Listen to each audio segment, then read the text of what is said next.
based on this chapter and the previous one, it's looking more and more likely that Harald was a traitor to Elbaf, or at the very least, he was trying to make Elbaf a member nation of the world government. Hello, how's it going everyone? This week we got another great chapter of One Piece. Before we begin, make sure to like the video and subscribe to my channel. Now without further ado, let's get right into it. First of course, we have the cover story for this week, where we see that the two shadowy figures that were captured by Who's Who in the last cover page were actually Ulti and Page 1.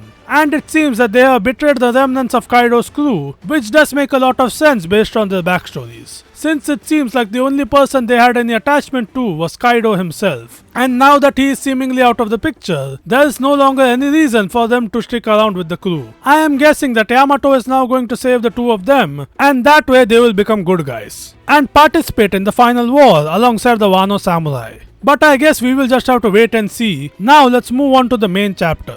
Here we pick up where we left off at the end of the last chapter, with Scopper telling Luffy and the gang that if they want the key to Loki's chains, then they will have to take it from him by force. Luffy is pissed off and charges at him. Meanwhile, Zoro seems to have some idea about Scopper's identity. Luffy tries to grab the key from Scopper, who simply dodges him. Based on Luffy's reaction, I am guessing that Scopper's actions went against his own future sight, which I am guessing means that Scopper himself can also use future sight. Because if you remember, there was a flashback with Rayleigh back in the Whole Cake Island arc, where he tells Luffy about future sight and says that there are some people out there who can use it. I am guessing that Scopper is one of the people he was talking about at the time. After dodging him a few times, Scopper decides to attack Luffy with the key, after coating it with Haki of course. Then after attacking him once, he continues dodging Luffy while bringing up the straw hat, and also calling Shanks a cheapskate for only lending it to Luffy instead of just giving it to him permanently. Luffy gets mad at this and yells at Scopper, so Scopper stuffs the key into his mouth in return. After that, Scopper lets go of the key and pulls out his dual axes, and then uses them to execute a move called Grim Throng, or Yasuo in the Viz translation, which I am guessing is the move he used to cut down all those trees on that mountain, which earned him the nickname Mountain Eater. Zoro senses that this move is really dangerous and decides to help out Luffy by blocking it, but the range of the move is too large, and a section of the castle gets destroyed by it. After that happens, Zoro and Luffy decide to fight together, with Luffy also entering into Gear 5, and it seems Scopper is already aware of this form. And then, as the cut-off part of the castle is falling, Luffy and Zoro initiate an attack, but Scopper decides to give up in the middle of it, further pissing them off. Then he points out to them that the key they were originally after is behind them, since he dropped it earlier. Here Zoro tries to tell Luffy and the gang about Scopper's identity, but Scopper tells him not to be hasty, after which Scopper picks up his stuff and leaves. But as he is leaving, he tells Luffy and the gang that if Elbaf is still safe by the time they decide to leave, they should come and find him, which I am assuming means that Scopper is aware of what is currently going on in Elbaf with the God's Knights infiltrating, and is choosing to let it happen for whatever reason. Luffy and Zoro are still angry at him and tell him that they never want to see him again, although Luffy still makes sure to thank him for the key. Here we also get a mini flashback of Scopper talking to Shanks, where Scopper tells him that he won't trust Luffy so easily, but based on his smile in this panel, I am guessing he did end up trusting him. After that, we cut over to the Walrus School,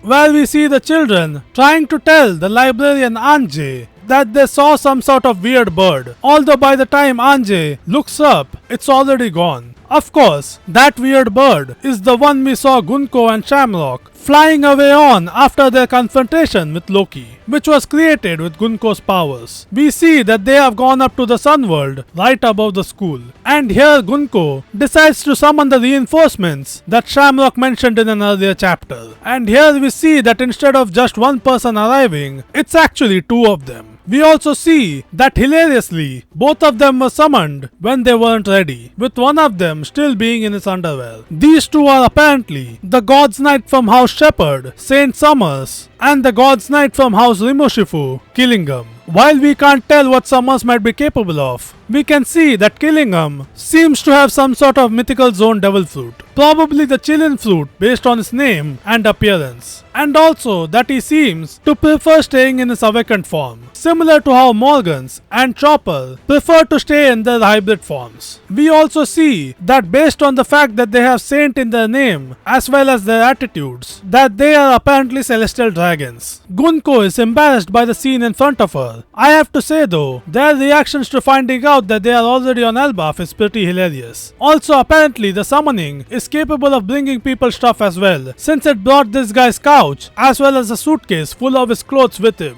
At this point, Shamrock questions why 2 people were sent even though he only wanted 1. So Qilingam tells him that it's because Shamrock was ordered to go back to the Holy Land by the higher-ups, which I am guessing is referring to the Gorosei, or possibly even Emu. Here Sommers mentions that the situation in the Holy Land has gotten dire recently, and that everything started to go downhill after the reverie, probably referring to the food crisis we saw in an earlier chapter, as well as the fact that one of the Gorosei was replaced on short notice, which I am guessing is not a regular occurrence. He then tells Shamrock that it would be best for him to hurry back to the Holy Land. At this point, he asks them what their mission is here on Elbaf, also asking Shamrock if he is here to visit Harald's grave, which further lends to my belief, based on the last chapter, that Harald was most likely working with the world government, and that was the reason Loki fought and killed him. Since as we have seen, Loki does not like the celestial dragons, even going so far as to call them trash. After the briefing, Sommers reiterates that their mission is to nab some of the kids on Elbaf and take them back to the Holy Land, joking that it won't be so easy given the size of these particular kids. Qilingam further adds that since these children don't have the mark, as he calls it, they won't be able to take them through the abyss, and will have to do it using ships instead. He then falls asleep in the middle of saying that, so I guess he has some similar gimmick to Garp, Ace and Luffy, or maybe it's a side effect of constantly staying in his awakened form. Gunko gets mad at him for falling asleep. At this point, Shamrock mentions that they could make a game out of this situation.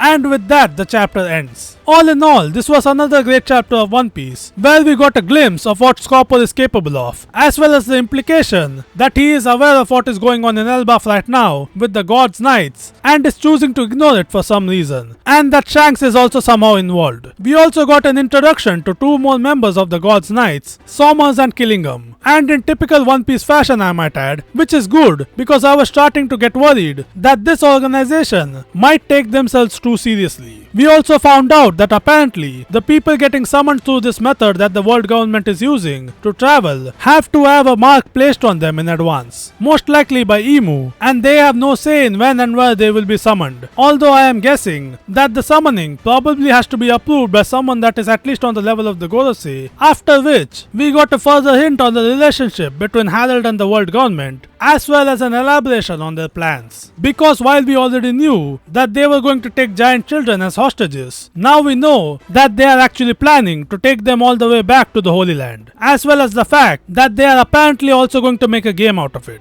I am really looking forward to what sort of game that they are going to have, and also whether or not they will actually succeed with their plans. So I guess I will see you guys when the next chapter comes out. Once again, make sure to like and subscribe. Bye bye.